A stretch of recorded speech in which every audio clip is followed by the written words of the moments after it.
So everyone, can you see my screen? Yeah, Rahul, perfect. Okay. Can you zoom in? Yeah.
Uh, okay. Is that okay? Yeah, fine. Okay. So today we are going to see a topic called polymorphism. Um, so any doubts, guys, from previous class or anything? Or we can move to polymorphism. Yeah, we can move. And I guess like you mentioned, you were going to discuss about this pointer also in this class. That's right. Okay. Yeah. Then we will first see the dispointer. Uh, okay. Let's do one thing. Can we see this pointer at the end of the class? Yeah, okay, we can make it at the end of the class. Okay. So first we will see. Today topic is polymorphism. Okay. So if you see the name poly means many or many forms. So the same class can be in different forms. Okay, like different avatars. Okay, that does a different functionality. Okay, so the types is we have compile time polymorphism, and second one is runtime polymorphism. Okay, so if you take compile time polymorphism, right, we have two types. We have three actually: function overloading and operator overloading, and some templates class which we have seen earlier, right? The template specialization. So this comes under a compile time polymorphism. Means during a compiling, right, when you write G++ on the file name, right, at that time the compiler knows what to do, which function to call, which variables to pass in the parameter. Okay, these things will know at the compile time itself. Okay, and this runtime is called during when the program is running, right? When we run a code like dot slash a.exe, right, like that we are running a binary, right? At the time our our process knows which function to call, what variables to pass, and whom to call, like that. And this compile time is also called as early binding. This is very important keyword actually. Compile time means early binding because we are binding it early when the compile time itself, right? We don't wait until runtime. Okay, during compile time itself, we know what to pass, what function to call. Okay, runtime is also called as late binding because it binds late, right? During compile time, it doesn't know which function to call. Once the program is dot slash a.exe, once the program is running, right, in that time it knows which function to call. So the runtime polymorphism is like virtual functions or abstract classes, those kind of things. But for this to understand, right, we have to learn inheritance. Okay, maybe from next class we'll see the inheritance so that you can understand the runtime polymorphism. Okay, so for now, today we will see about this compile time polymorphism. Okay, first we'll talk about function overloading, then we'll go for operator. So let's see about function overloading.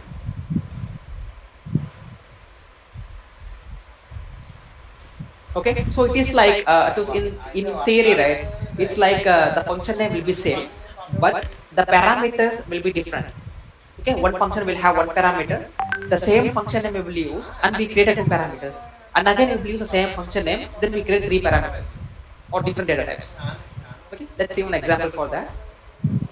Class function overloading. Let's say I have a public section. Okay, the intelligence is helping me out. Okay, and if you see it, I have a same function here. Let's say I have a void function. This is of type int a. Okay, and I'm using the same function name called func. This type is double, and I'm using the same function. Its type is string. Okay, remember it is not a template. For template also we did the same thing, but it is not a template class or function. This is a different concept called function overloading. Okay, in templates in above class then we have a template kind of thing, right? But this is not a kind of template. This is a different topics. So this we will in short it's like a same function name but different number of arguments, or you can also have something like this in a comma it will be anything like that you will be having that. Okay, so when you call it here,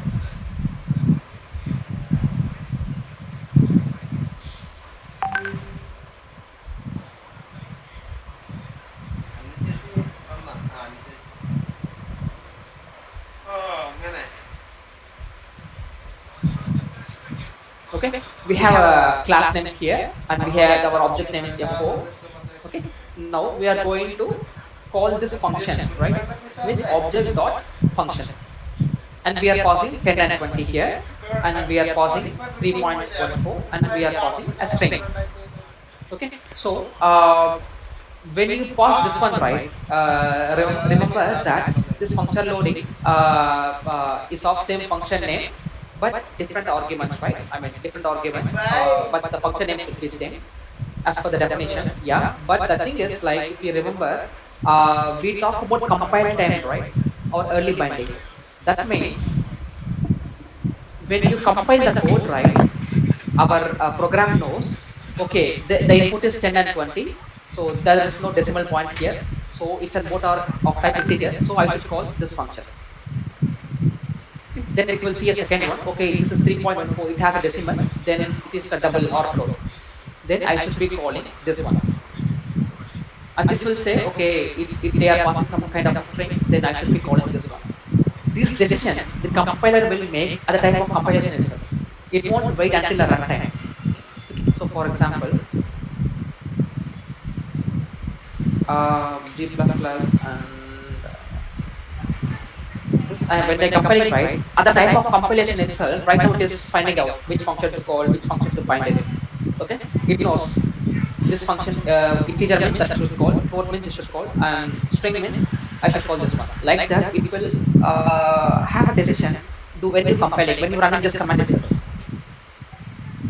Okay. Then if you try to run it, right, it correctly prints out integer 10. Do you, why is printing only 10? So we are passing 2.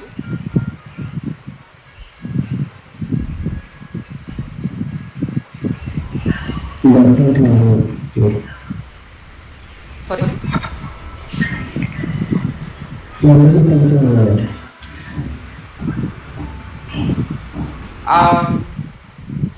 You meant to say the parameter?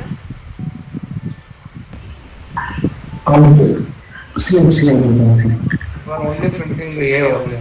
That's why it's showing Yeah. there. Yeah, that's right.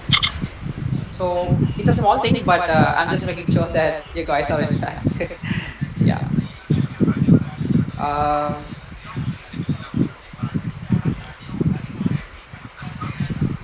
So let me compile it again. Yeah. So this happens at compile time itself. So the concept is simple, same function name but different arguments. Okay. So if you see, if you think like, what is the use case of this, right? I can say, let's do one example here. Let's say I'm creating one more function. Okay, void phone feature. Okay, then first thing I am passing string phone model. Okay, and integer cost, and I am passing yeah, string color, and bool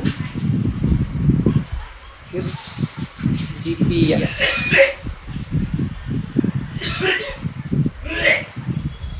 available. Okay, is GPS GPS settings. Okay, so I'm creating one function called feature. Okay, let me remove these things. Right now, I'm creating some other example. So let's say I'm creating one function called phone feature. Okay, so that function has parameter phone model, int cost, and then color. Okay, I'm just putting it. Just think like a simple example, like this phone feature is a kind of a phone software. Okay, now I am going to create another function, kind of. Let me pause.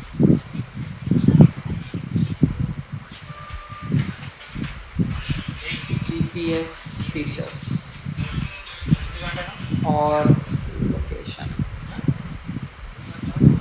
Location.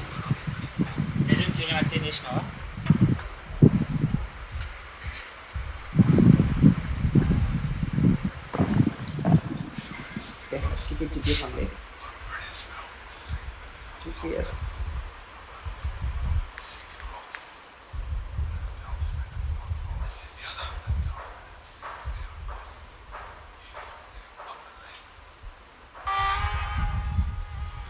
What is your secret to winning at life?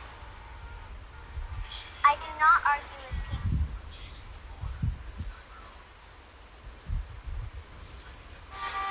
Okay, let's say I'm going to create a phone software.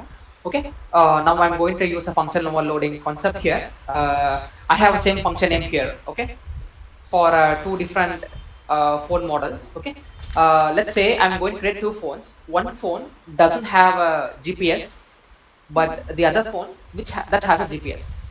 Okay, if you see the above one, we have a phone model, we have a phone cost, and color of the phone. The three features we have for one phone. It's a basic model phone, and for another phone, right? Let's say it's a new model phone that have a same parameters like above, right? It has a phone model. It is also having a cost. It is also having a color. Along with that, we have a GPS settings extra. Okay, so when you are calling this, right, you can call something like this.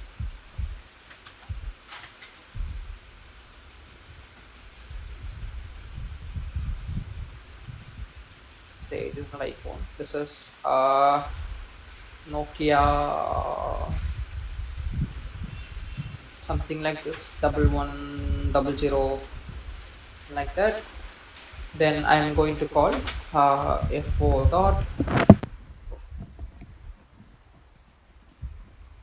dot phone feature GPS on. If you see here, right, I have a two functions, but both are the same name. But this function is for a basic phone, and this function is for a high-end model that has a GPS settings, right? So when I call it, right, from the main function, this is the first phone I'm initializing. This phone is Nokia. Its model is 1100. Other color is silver.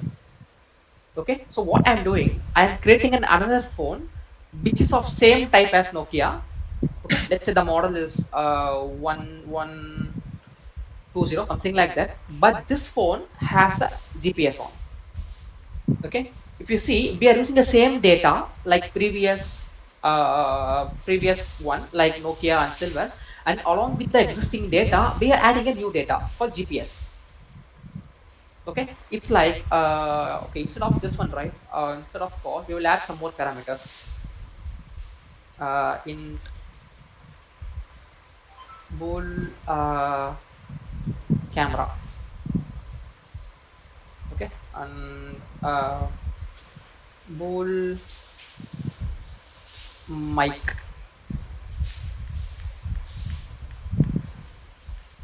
We do the same thing here. Instead of cost,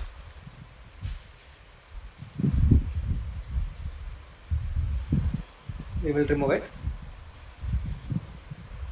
Okay, so if you see, the basic phone has a phone model, the basic phone has a camera, it has a mic, it has a phone color.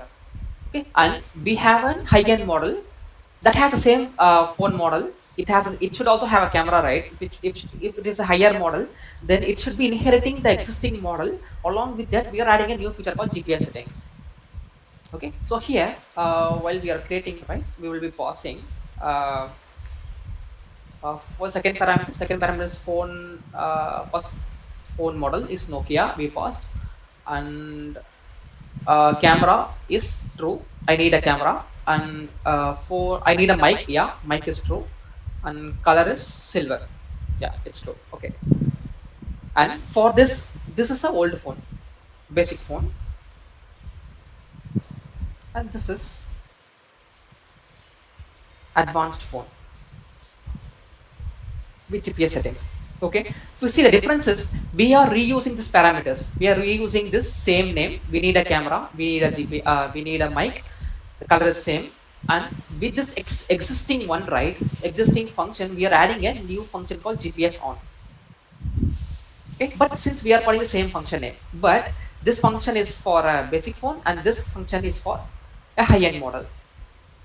Okay, and one use case is we can reduce the code reusability, right? So we are reusing the same parameters, along with that we are adding a GPS. Okay, in basic phone we have a camera, sim slots, micro SD card, but it don't have a GPS. But another phone has the same features like camera, dual sim, and mic. Along with that we are adding a GPS. So that is the difference. So in this case this is useful, right, for me, since I don't want to create, I will be using existing phone features. Along with that I will add my extra feature. Okay, one use case is the code reusability, and second one is the function name is same, right? It increases the readability. It gives idea like it gives developers a good idea like okay, this is a function overloading, I should having some other function that should be passing different parameters. Okay, and this is one of the use case. Guys, do you understand what I'm trying to say? Yeah, Pavan texted. Okay, in chat box. Yes, function will have address, right? In early binding, how the same function address will map it to the different calls with the same function name with the different parameters. Yeah, actually the point is like if you see the function will have only one copy in the class. Okay, actually it's a good question.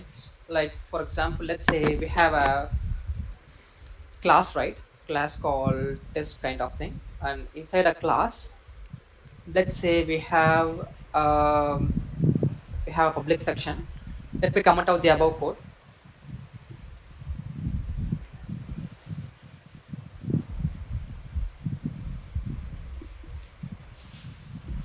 Okay, then let's say we have a function called display function, right? So what it will does, right, when you create an object like test obj, right? So by default the let's say you are taking two objects, object one and test object 2, right?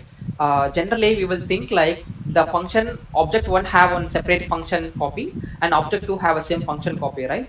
But it's not true.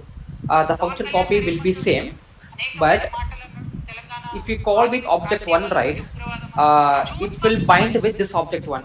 And if you call with object 2 means the display function will bind with object 2. How means by default the compiler will pass this pointer to this function name, to this function while calling it. So this will compiler will transfer it as obj1 dot display, and it will pass address of the object here.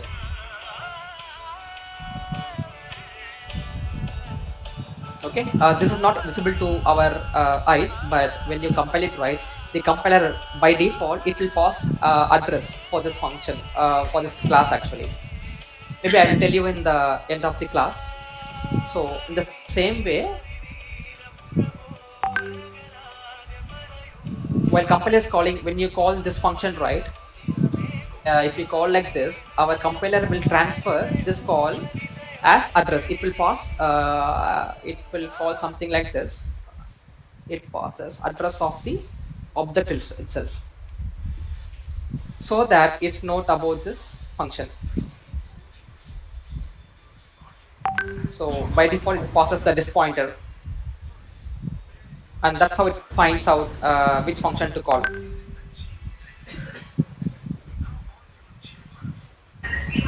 Okay. Pawan, did I answer your question? Yeah. Okay. Maybe when we discuss about this pointer, right, maybe you will be understanding more. But at high level, now you can understand like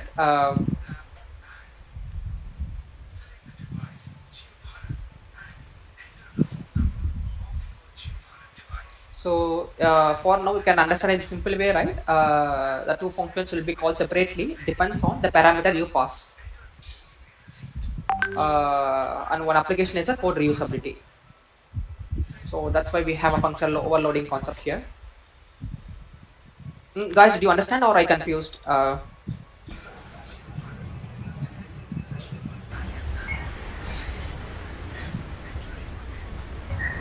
It's clear. Shankar, okay. It's Yeah. clear, right? Okay. And what else I missed here? Okay, and a most common way, right? The most common way of using functional loading. Some people in my company, right? At some class, I am using this function overloading concept like this. I will have a different same function name, but we'll be using a different parameters. But at some class, we will use like this. We will have a constructor overloading. It is same as a function overloading, but you pass it with different parameters. Like for example, let's say the constructor name should be same as a class name, right? So I'll be passing int a comma int b, and I'll be having a different function which I will pass std string obj object name, something like this I'll pass. So this is also kind of a function overloading, but this is since the class name and the constructor name is same, so this is a constructor overloading. But generally you will use this or that, or sometimes both. So both comes under the same concept of overloading. Okay. So this is one of the use case.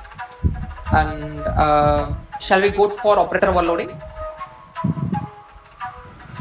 Yeah. Okay, guys, feel free to stop me anywhere. Don't feel like you are interrupting the class. It's not like that. You can interrupt me anywhere, okay? Because the doubt you will forget it later. So whenever it comes to your mind, you can ask it, okay? No worries. So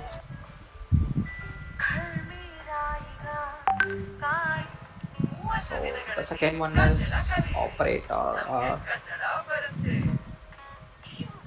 Actually, at beginning, right, the operator overloading will be little confusing, but actually it's an easy concept and very useful concept. Okay. So operator overloading, if you say in definition, right, you have a lot of operator, right? Plus, minus, multiplication, like that. You have many operators, right? So these are the operators. So overloading this operator means you are going to give a different meaning for this operator. Okay, you can make plus to behave as multiplication. You can make multiplication to behave as plus. It's different, right? It's a different meaning. So plus, it means you have to add it, but using this operator overloading, with using by using plus, you can do multiplication. Okay, so this kind of weird stuff you can do in operator overloading. I will give you one example. uh, at the beginning, it's little difficult to follow, but it's easy, guys. I will tell you. Let's say we have a class called operator overloading, and say maybe we have a public section, we have a constructor.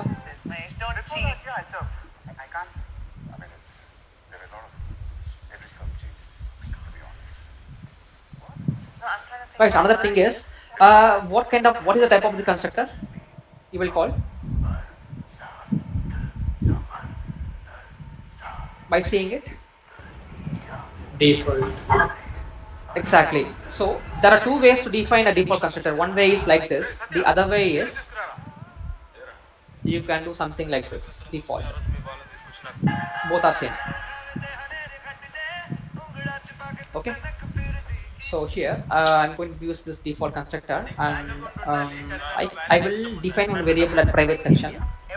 Guys, we didn't see about the protected one, right? Okay, we will one inheritance function we will cover that. Int data. Okay, in private, and what do you call as private and public in C++ terms? Access specified. Exactly. These are the access specifiers. And so what I'm going to do is, to say in simple terms. Okay, let me change the class name to school. I'm changing a class name to school so that it will be easy for connect with the example. Okay. So what I'm going to do is, I have a school. Let's say I'm running a school that has two sections for to keep it simple. Section A and section B. Okay, and section A will having some kind of 50 students, and section B, they also have 50 students.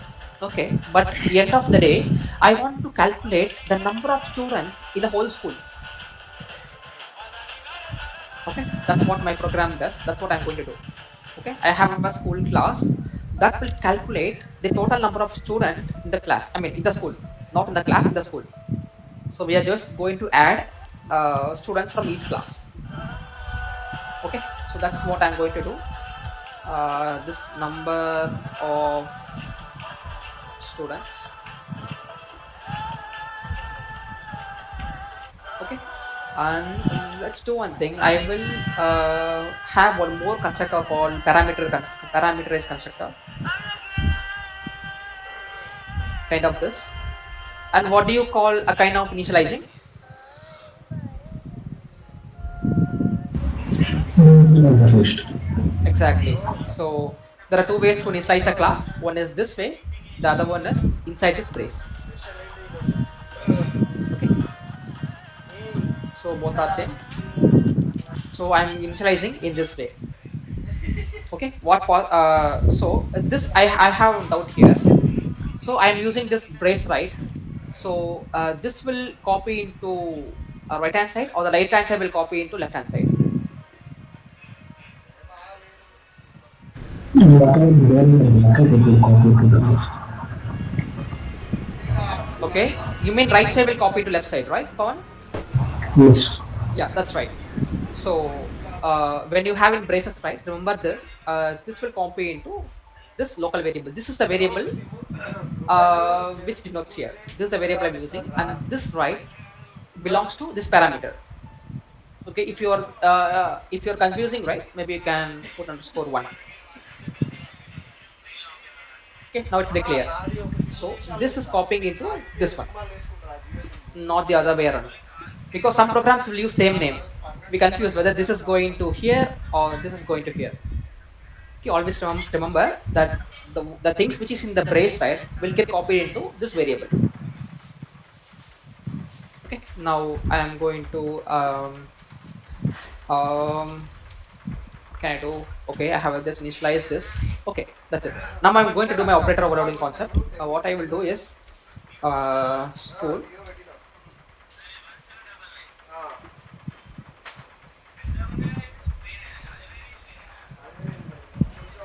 Okay, now let's put in simple way, this way.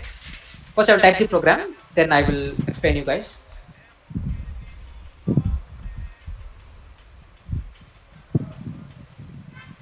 Yeah, so this is the syntax for operator overloading. I will tell you why I use like this. Let me create a main program. So here,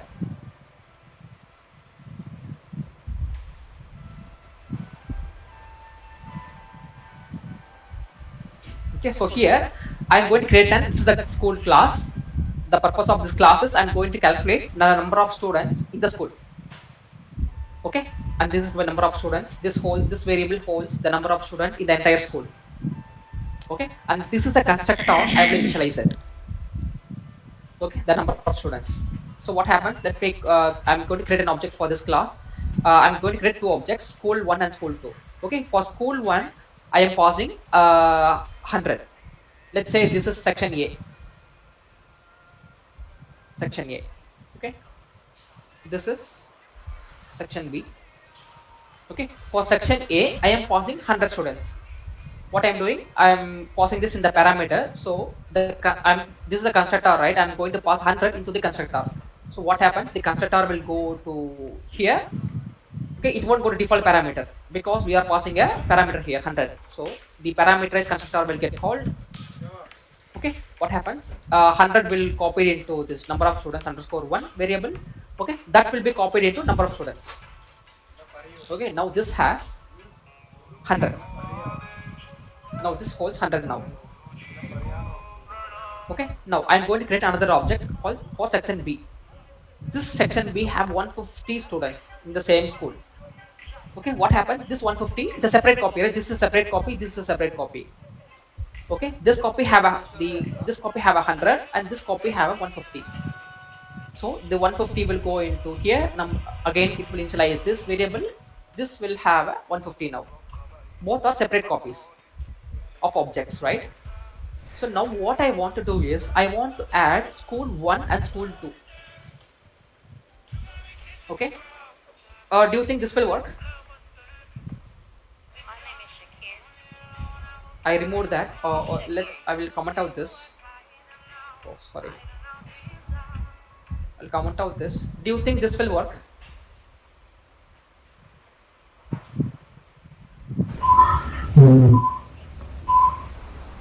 Why?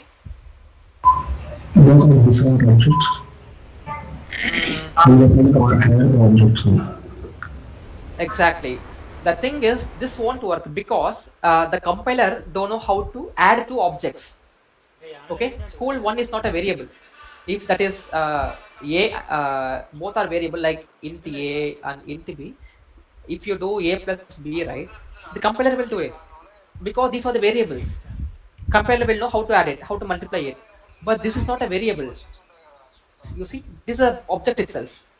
If I say compiler to add two objects, I know what I mean. I just mean to add 100 plus 150. It's simple, right? But compiler don't know that.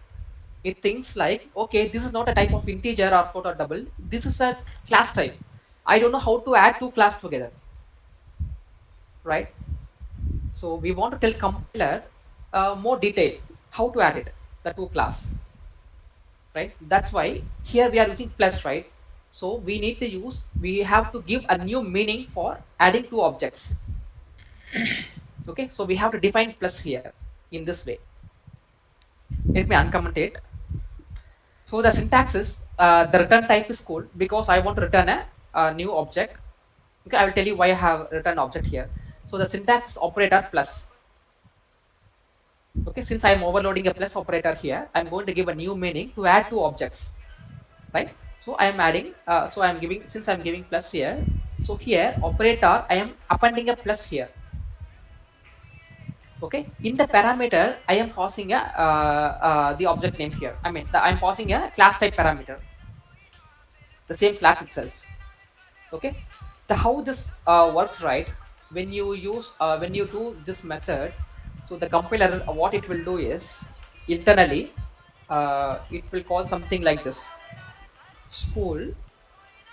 Yeah, it tells me that. Okay, see, this call will get converted into like this. Actually, you can't see it, but compiler does it internally.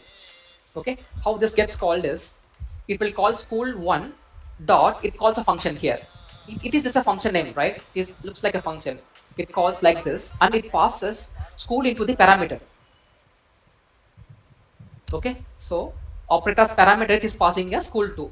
That's why we have a other here, I mean the school as a parameter.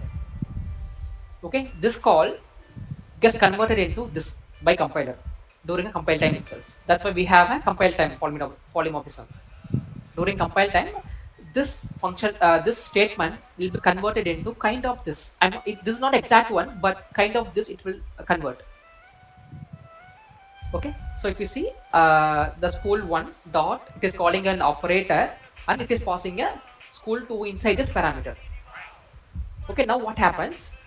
School1 dot operator in parameter is passing school2, right? The school2 means 150, right? So this 150 data will sits here. Now this have 150.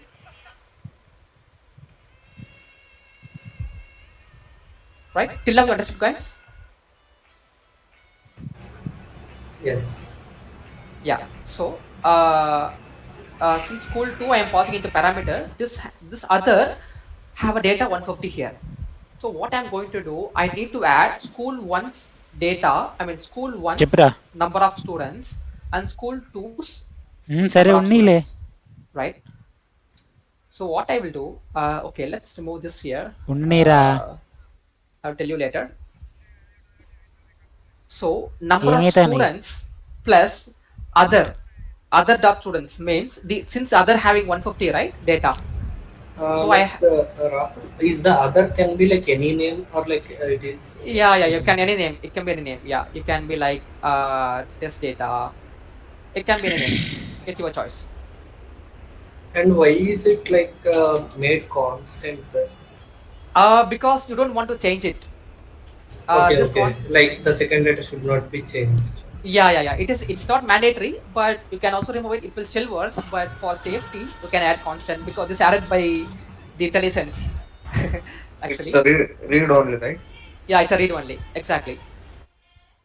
So since you are passing this data, right, 150, no one should be modified it. If you don't put constant, right, this data can be modified accidentally. So to avoid it, you have a const here. So as you told, it's just a read only. And you know about reference, right? We have it because we don't want to make separate copies, unnecessary copies. To avoid that, we have a reference, which we saw earlier. This is also optional one. You can do. It's safe to do it. It's a good way of programming method. Okay, so since this test data have 150 now, test data dot number of students, now we have 150 here. The other parameter is 100, right? That will be sits under here. For this, I don't use any variable like this, right? I don't use test data dot number of students like this because this is by default calling with school only. Okay, this operator by default called by school1 only. So you can directly use number of students. So basically here for the first object it will be directly called using this pointer only. For the second only we need to mention like explicitly, right? Exactly. You got it. Yes, right. That's right. And then like why again the result is mentioned separately? Like is it in second another object for school in 31? Right? Yes, correct. Because right now we have added two data. Like it's kind of the equivalent way of doing is int c equal to int a plus b. Right? We are adding a two variables and storing into c. Right? The same way here, we are going to add two objects and storing into here. how is we are returning it?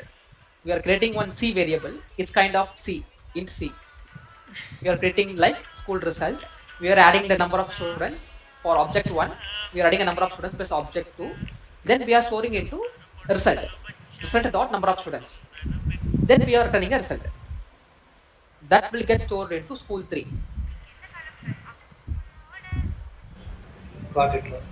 Yeah, it's kind of this in C equal to int a plus b, same way. Instead of variables we are using a class objects. Okay, so the int C is here. This is a kind of int C. So int C we are creating separately. Then you cannot do like this, right? You can do like um, this, right? This give error. Sorry. No, it's not going.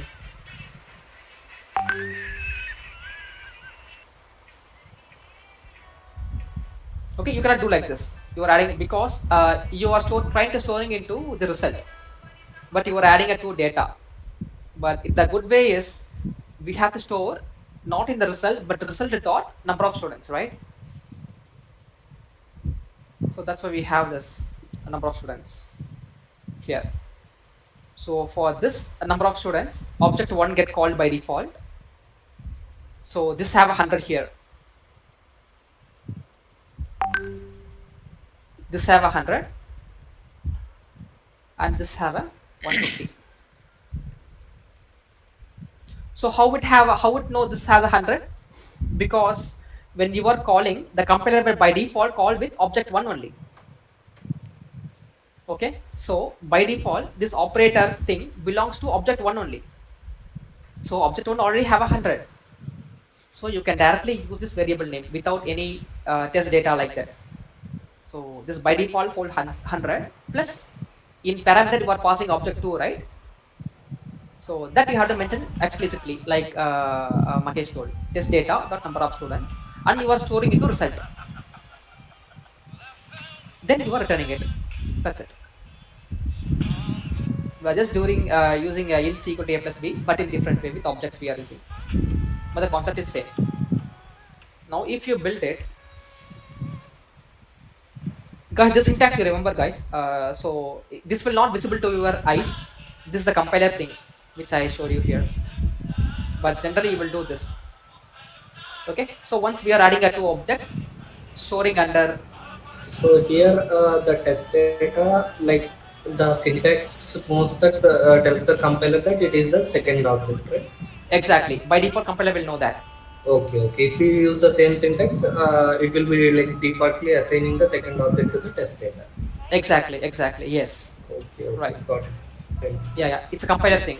This will have, you don't see this code in anywhere in the code base. This is the compiler translation. Yes, yes. Okay. Actually, this is the first time like I saw. Yeah, yeah, yeah.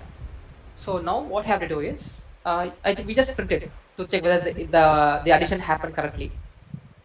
Okay, school 3 dot what is object name? Number of students, right? Number of students. Let me see out. Okay, I'm showing some error. Okay, let's build it. Okay, I'm compiling it. Okay, class at line number 68. Okay, what is 68? Oh.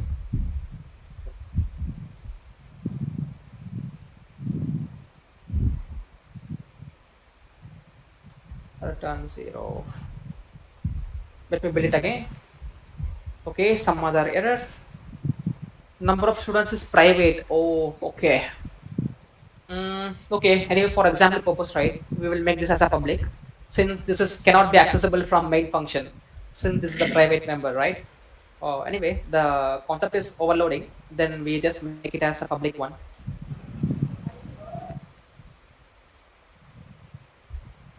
Okay, now let's build it. Yeah, and when you execute it, you will see a 250 here. So this is the number of students in the school, section A plus section B, and this is how it works. Okay. Did you got it, guys? Yes, sir. Yes. But in the same way, right, if you want to do multiplication, right, you just have to, instead of plus, you can multiply. That's it. Save it. If you run it right, did you see it? You are adding a spool. The addition operation is converting into a multiplication here. She was just given a new meaning for addition operator, right? So if I give any other symbol in the 30 and that symbol will be functionality will be changed, right? Yeah, exactly, right. So in the same way, you can do minus also. You can also do minus operator, and you can do, instead of plus, you can do minus. Here you can do addition here,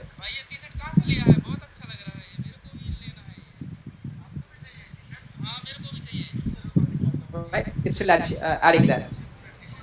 Yeah, understood. Yeah. So you are just giving a different name, meaning to the existing operator. There is certain operator which you cannot be overloaded. I have noted down here for you. So these are the operators you cannot overload it. This is a scope resolution. I think this is a member. So this is a dot operator. Okay, and this is a member access pointer, something like that. I forgot its exact name. And this is a ternary operator. And this is a size of type ID. We never used it. Aligned of decal type, never used it. So these are the certain operators which cannot be overloaded. Okay. I think 8 are there. 1, 2, 3, 4, 5, 6. Yeah, 8 are there. So this cannot be overloaded. And rest of the operators you can do overloading. The difficult part to understand is this syntax actually, how this works. But when you analyze it again and again, right, with different examples, you will understand more clearly. So always remember this syntax that compiler will translate internally, so that you know. Guys, any doubt here? Shankar, Pawan, Magesh. Oh, yeah. Okay. What else can go?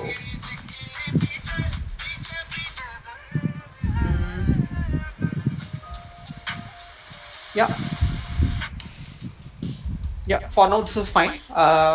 Maybe for next class, right, try to overload this operator. We have a pointer to member, right? This operator. Try to overload this one and see what happens.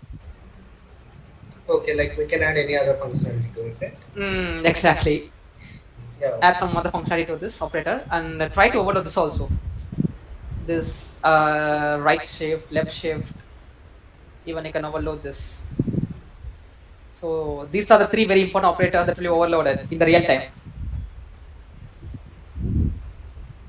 Plus will be overloaded, but not in real, but not in much. But this will be overloaded in real time. What we'll do, right? People will try to print class. So something like cout. Oh, sorry.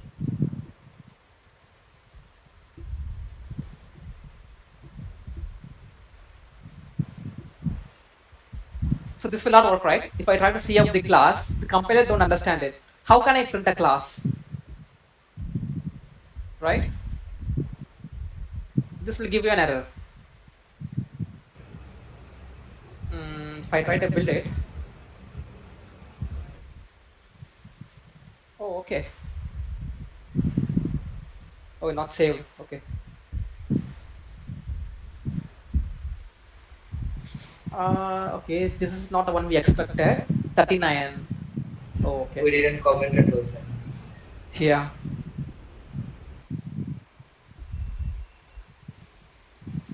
Yeah, see, if you try to print it out, it is telling right. See, operator, this is not enable, no type name, right? You don't know how to print a class. If you tell to print a class, I know what I mean is just print this data. right? This is what I mean by cout school. But compiler don't know that. Try to overload this one. How can I solve this issue? If I put cout school 3, right, I should be printing this variable data. So you can try this exercise, guys. This is a very useful one. This will be using a real-time one. Yes, sure. We'll try that. Yeah. One more thing I thought of telling, I forgot.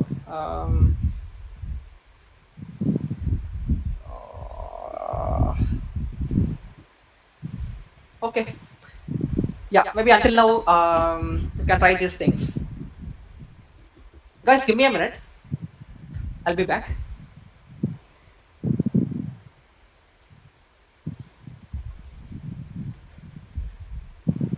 Hey, just coming down.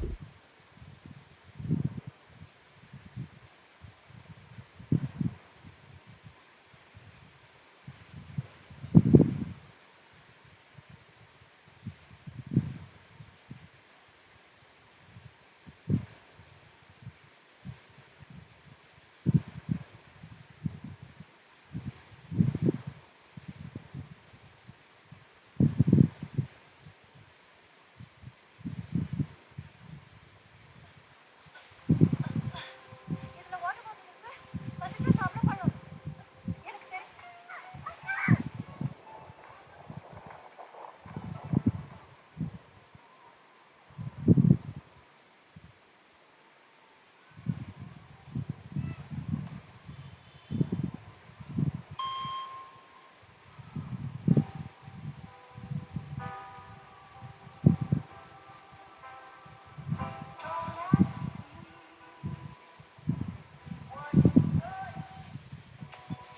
வெயில் அடிக்கும் நாள் வரைக்கும் கொடை பிடிப்பேன் தாயாக. Yeah, hello. Yeah. So yeah, guys. So any doubt here? Is everyone okay with this concepts? Yeah, Rahul. Can you share this code in the WhatsApp group? Yeah, sure. Yeah, sure. Yeah. WhatsApp. Yeah.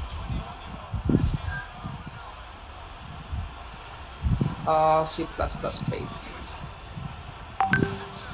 Thank you. Sure. Yeah. Okay. Now we will see about.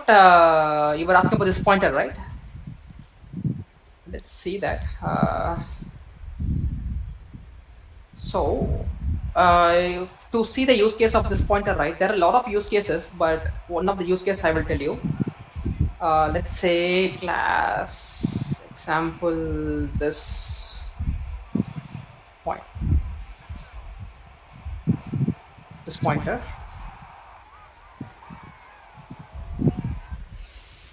Let's say I have a public section. I have one function name called int data variable, and let's say I'll create one function name. Yeah, set data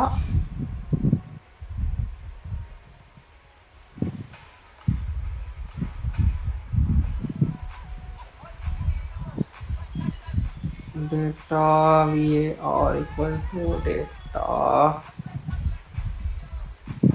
var, and from main function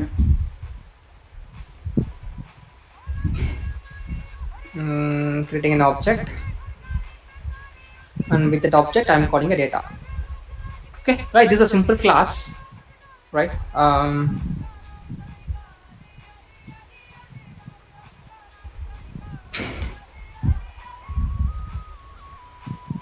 Okay, so what I'm doing is I have a class name called example this pointer. Okay, in public section I am defining one variable, declaring one variable called data var. Okay, I have a function called set data. In that I have a parameter which is called data var. If you see the differences, the member variable and the parameter which I am passing, right, it's same.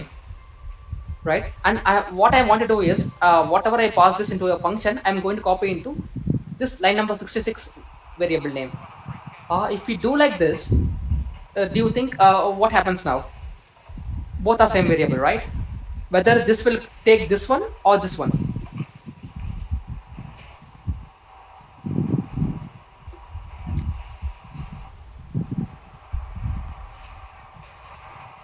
Any idea?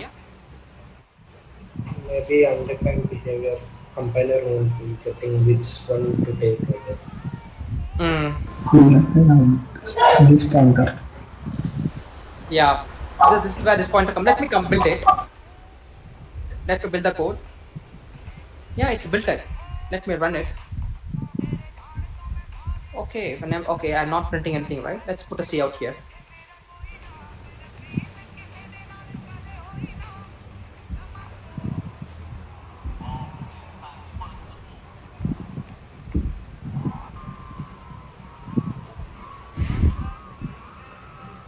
See, it still prints 100, right? It still prints 100, but it is not a good readable way, right? If anyone sees this code, data variable, maybe sometime it will be undefined behavior, as Mahesh told, but in this case it runs, but it's not a good practice, right?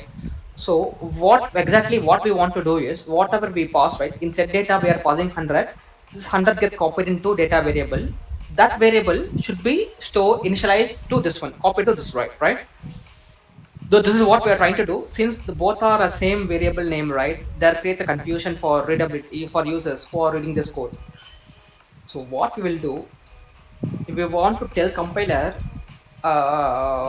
in detailed way, right, using this pointer. Okay, this pointer is nothing but it holds the address of a current class. Okay, so for example, we are calling with this object, right? So this pointer holds address of this object, this class. When you specifically tell this compiler, right, this data means the compiler will see at line number 70, okay, this arrow data variable. That means the user is trying to copy the parameter data into a class member.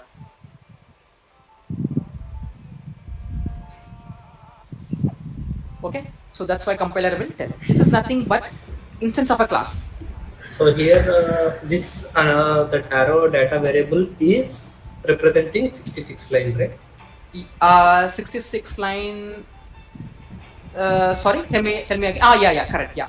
So this 70 line, this arrow data represents 66 line. Yeah, line number 66. That's right. Okay, got it. Yeah. So we're telling compiler that the parameter variable should be copied into this class data variable. Yes, this means this class variable, you copy the data, whatever you are getting from the parameter. This is what this means. Okay, let's try to print one thing. Let's try to print the dispointer address here. I never tried it, but let's try it.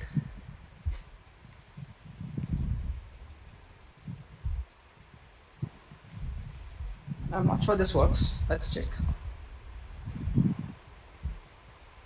Okay, taking some address. Let me print this address.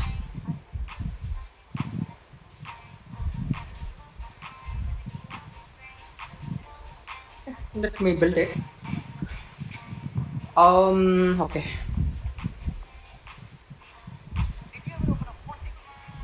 Saving it, running it.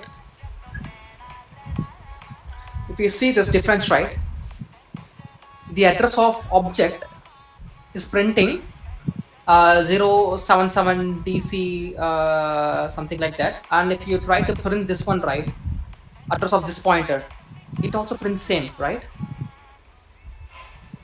That means this pointer holds the address of current instance in which the function is called on. This function is called using this object, right?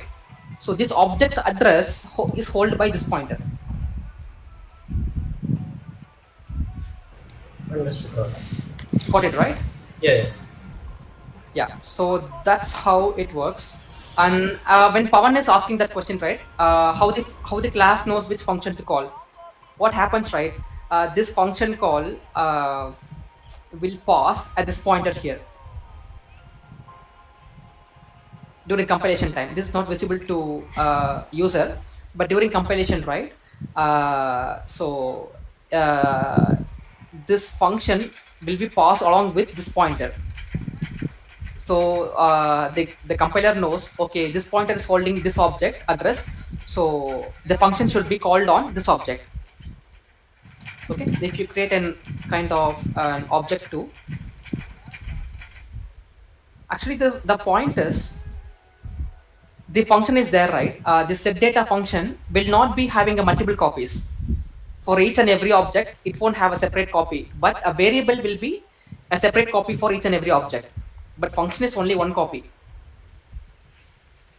Okay, but but since function having one copy, the how the compiler knows the function should be called by this object or this object, right? It don't know.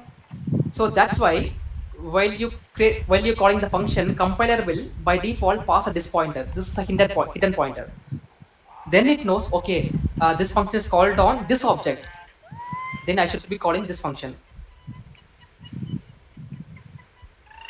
Okay. So that's how the C++, the program knows which function to call by which object, because of this pointer. Whenever you call a function, the compiler will by default, it passes a hidden pointer, this pointer. And that's how it knows, like, okay, this is this object, I should call this function, like that. And this is the answer for that. It is a hidden pointer. But high level you will see only 100, but internally compiler will pass the function, they call the function along with this pointer. And that's how it knows, it connects the function and the data.